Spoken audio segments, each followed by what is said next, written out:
স্থানীয় সংবাদ পড়ছে সুদীপ বসু।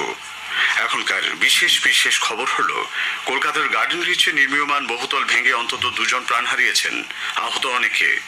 নির্বাচনী নির্ঘণ্ট প্রকাশের পরই রাজ্য জুড়ে জোর কদমে শুরু হয়েছে প্রচারাভিযান। সুপ্রিম কোর্টের নির্দেশে নির্বাচন কমিশন ইলেকটোরাল বন্ড সংক্রান্ত আরও কিছু তথ্য ওয়েবসাইটে আপলোড করেছে।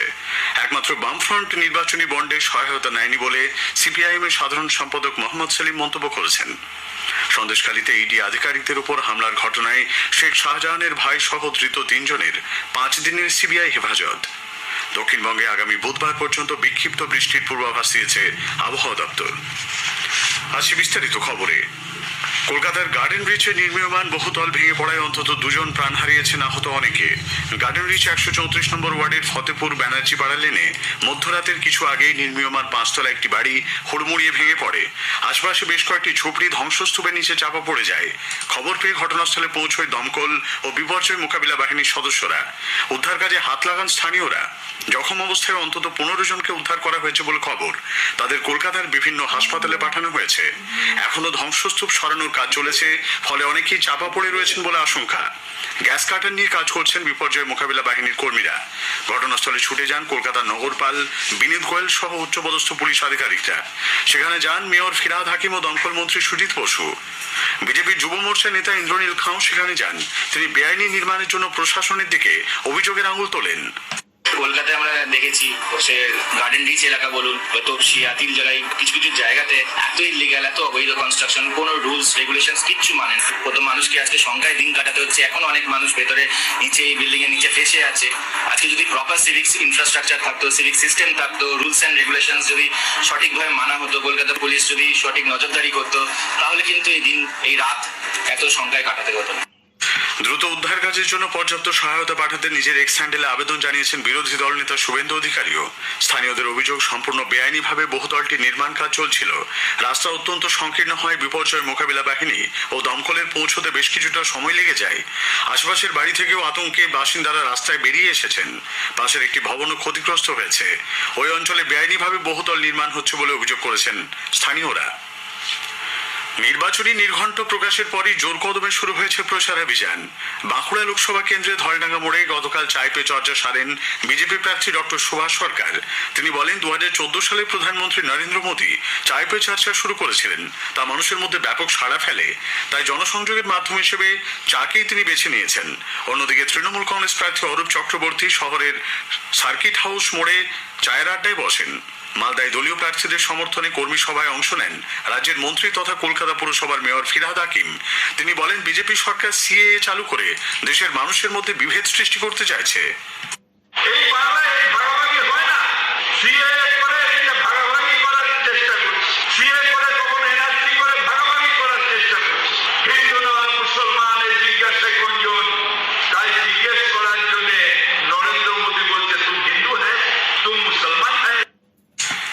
সাংবাদিক সম্মেলনে তিনি প্রদেশ কংগ্রেস সভাপতি অধীর রঞ্জন চৌধুরীর কড়া সমালোচনা করেছেন। বালুরঘাটে প্রচারে অংশ নেন রাজ্য বিজেপি সভাপতি সাংসদ সুকান্ত মজুমদার। জনসংযোগ সারেন ওই কেন্দ্রের তৃণমূল কংগ্রেস প্রার্থী বিপ্লব মিত্র। হুগলিতে মন্দিরে পুজো দিয়ে প্রচারে অংশ নেন তৃণমূল কংগ্রেস প্রার্থী রচনা বন্দ্যোপাধ্যায়। ঘাটালেও এদিন রবিবারের প্রচার চালান বিজেপি প্রার্থী হিরণময় চ্যাটার্জি হিরণ। উত্তর 24 পরগনার বসিরহাটে 2 নম্বর ব্লকের খোলাপোতায় গতকাল কর্মী সভায় অংশ নেন আইএসএফ বিধায়ক নওশাদ সিদ্দিকী। তিনি বলেন, 2024-এর নির্বাচন অত্যন্ত গুরুত্বপূর্ণ। ঐক্যবদ্ধ লড়াইয়ের মধ্যে দিয়ে সংসদে আইএসএফ প্রার্থীকে পাঠানোর উপর তিনি জোর দিয়েছেন। এদিকে মালদা উত্তরে তৃণমূল কংগ্রেস প্রার্থী প্রাক্তন পুলিশকর্তা প্রসূন বন্দ্যোপাধ্যায়ের একটি মন্তব্যকে কেন্দ্র করে বিতর্কের সূত্রপাত হয়েছে। হরিশ্চন্দ্রপুরে দলীয় কর্মী সভায় যোগ দিয়ে তিনি বলেন, বিজেপি কেন্দ্রীয় বাহিনী দিয়ে তৃণমূল কংগ্রেস কর্মীদের ভয় দেখালে মানুষ যোগ্য জবাব দেবে। তিনি বিষয়টি দেখভাল করবেন বলে প্রসূনবাবু মন্তব্য করেন। এর জবাবে ওই আসনে বিজেপি প্রার্থী খগেন মুর্মু বলেন, স্থানীয় কোনো নেতা না পেয়ে তৃণমূল কংগ্রেস একজন বহিরাগতকে প্রার্থী করেছে। নিজের চাকরি জীবনে প্রসূন বন্দ্যোপাধ্যায় অনেক মিথ্যে মামলা দিয়েছেন বলেও তার অভিযোগ। অন্যদিকে প্রসূন বন্দ্যোপাধ্যায়ের এই মন্তব্যের নিন্দা করে বিজেপির আইটি সেলের প্রধান অমিত মালভিয়া বলেছেন, এ থেকেই বোঝা যায় তিনি নিজের চাকরি জীবনে ঠিক কি করেছেন। পুলিশের রাজনীতিকরণেরও অভিযোগ তোলেন তিনি। লোকসভা নির্বাচনকে সামনে রেখে রাজভবনে একটি নতুন পোর্টাল চালু হয়েছে। রাজ্যপাল সিভি আনন্দ বোস গতকাল এই নতুন পোর্টালের উদ্বোধন করেন। loksaha.rajbhavankolkata@gmail.com ঠিকানার ওই পোর্টালের মাধ্যমে রাজ্যের নাগরিকরা ভোট সংক্রান্ত বিষয়ে নিজেদের পরামর্শ ও অভিযোগ জানাতে পারবেন। নির্বাচনে অংশগ্রহণকারী রাজনৈতিক দলগুলি তাদের প্রচারে পরিবেশ সুরক্ষা ও পরিবেশ উন্নতির কথা তুলে ধরার জন্য আবেদন জানিয়েছেন রাজ্যের পরিবেশ সংগঠন সবুজ মঞ্চ। উত্তর চব্বিশ পরগনা সোদপুরে সবুজ মঞ্চের দ্বিতীয় বার্ষিক সম্মেলনের দ্বিতীয় তথা শেষ দিনে গতকাল শহরের পাশাপাশি গ্রামের পরিবেশ সুরক্ষার বিষয়টিও গুরুত্ব সহকারে তুলে ধরা হয়। রাজ্যের শাসক দল সংখ্যালঘুদের ভোট ব্যাংক হিসেবে ব্যবহার করতে চাইছে তা সন্দেশখালীর মানুষ বুঝতে পেরেছেন বলে বিরোধী দল নেতা শুভেন্দু অধিকারী মন্তব্য করেছেন। গত রাতে দিল্লি যাওয়ার আগে বিমানবন্দরে সাংবাদিকদের সঙ্গে কথাবার্তায় শুভেন্দু বলেন, সিএএ নাগরিকত্ব কেড়ে নেবে না, অথচ মুখ্যমন্ত্রী বিষয়টি নিয়ে লাগাতার উস্কানি দিচ্ছেন। মমতা ব্যানার্জি শত চেষ্টা করেও কাউকে উস্কানি দিতে পারেন, কারণ এটাতে নাগরিকত্ব দেওয়া নাগরিকত্ব কেড়ে নেওয়া নয়। আইনের বা রুলসে খুব পরিষ্কার ছিল, এটা সবাই বুঝেছেন। আর সাথে সাথে পশ্চিমবাংলার সংখ্যালঘু মুসলিম যারা 2021-এ মমতা ব্যানার্জিকে মুখ্যমন্ত্রী করার প্রধান কারিগর, তারা বুঝেছেন মমতা ব্যানার্জির কাছে মুসলিমরা হচ্ছে তেজপাতার সমান, তরকারিতে লাগে কিন্তু খাওয়া যায় না। নির্বাচন কমিশন তাদের ওয়েবসাইটে সুপ্রিম কোর্ট থেকে পাওয়া ইলেকটোরাল বন্ড সংক্রান্ত বেশ কিছু তথ্য আপলোড করেছে। এক বিবৃতিতে কমিশন জানিয়েছে যে বিভিন্ন রাজনৈতিক দল সুপ্রিম কোর্টের নির্দেশ মোতাবেক মুখবন্ধ খামে ইলেকটোরাল বন্ড সংক্রান্ত তথ্য জমা দেয়। সেই তথ্যগুলি সুপ্রিম কোর্ট একটি পেন ড্রাইভ ও লিখিত আকারে নির্বাচন কমিশনকে ফেরত পাঠিয়েছে। ওই তথ্যগুলি কমিশনের ওয়েবসাইটে আপলোড করা হয়েছে। নির্বাচনী বন্ড থেকে বিজেপি, তৃণমূল কংগ্রেস সহ সমস্ত দল তহবিল পেলেও একমাত্র সিপিআইএম কোন রকম অর্থ নেয়নি বলে দলের রাজ্য সম্পাদক মোহাম্মদ সেলিম মন্তব্য করেছেন। সিপিআইএম একমাত্র দল, মানে যে দলগুলো সব দেখছেন আপনারা, যেখানে আমরা একটা পয়সা নিইনি। ইলেকট্রাল বন্ডের নামে কোন টাকা কোন কর্পোরেট হাউস এই সাহস দেখাতে পারেনি যে সিপিআইএম কে পলিটিক্যাল ব্রাইব দিতে পারে।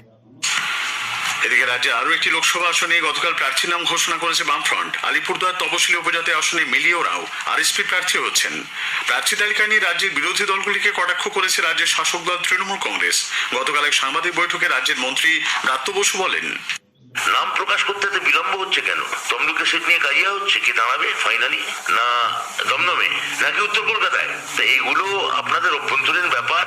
আপনারা বলেছিলেন যে আপনাদের 4200 তালিকা প্রার্থী রেডি আছে, ভোটের নোটিফিকেশন হবে কি আমি সঙ্গে সঙ্গে বার করে দেবো। তা প্রার্থীদের নাম দিন, আমাদের সঙ্গে ভোটে লড়তে আসুন, নির্বাচনে সব ঠিক হয়ে যাক।